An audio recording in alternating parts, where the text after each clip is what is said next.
gadang basa batuah payung panji di nagari ibarat kayu gadang menengah koto bapucuk bulik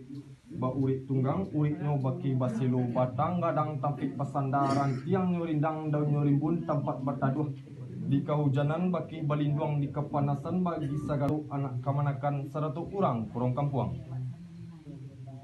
labai kadi alim ulama seratu urang imam khatib nan tahu hukum sarak pasandi kitabullah Sunnah Muhammad junjungan kita balum bakilik laba kalam balum balapa laba makna buang lidah dari kami mengatukan kato kawanaran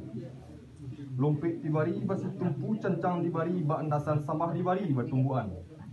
apalah ketumbuhan sambah batang sapik di parampik terletak ate gantang bari bacamin di tepinya pasambahan tibu kenan rapik bari tempat surang urang nak tentu hadis juta bianyo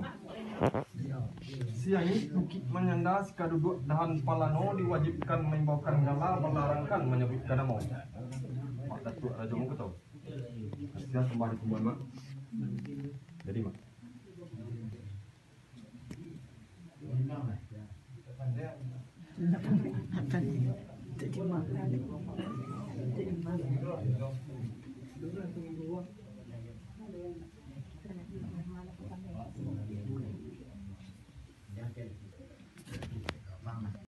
sungguh pun sultan kurang yang disembah lainnya pasutan kurang batin tentu kesamu kata imbang bana tuan tarapak ke tengah rumah kajelo sampai ke tepi kehadapan minyak dengan mamak serta sanak saudara nerapik berparapatan tu bana tuan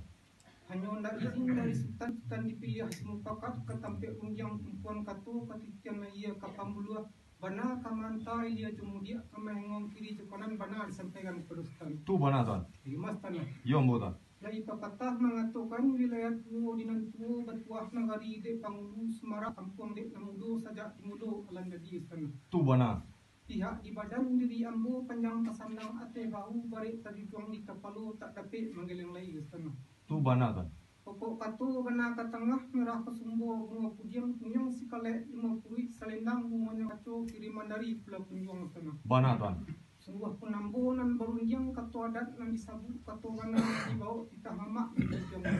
tu bana ande adat buah nyoranum de sapo mungunya kambang sence dan dia pikir sepatah dan dia paham alu aja patu batnungan lagi aja batin pemakan bana tuan abang mulu kata tumbuh sasa jadi pam kata video de kurang nang sabalah kurang beranak perempuan sana tu kato Malaya kapa dari bulu menyosong mbak dari Aceh dalah patah pandayong patah pararak awan kumantan kata Malaya membutia mbak tenang angin punta lemak badai penadi sana tu bana tuan tak kalau sama kadiratik tak kalau rimbo kadialah dibakar kumayan putih nak kambang nak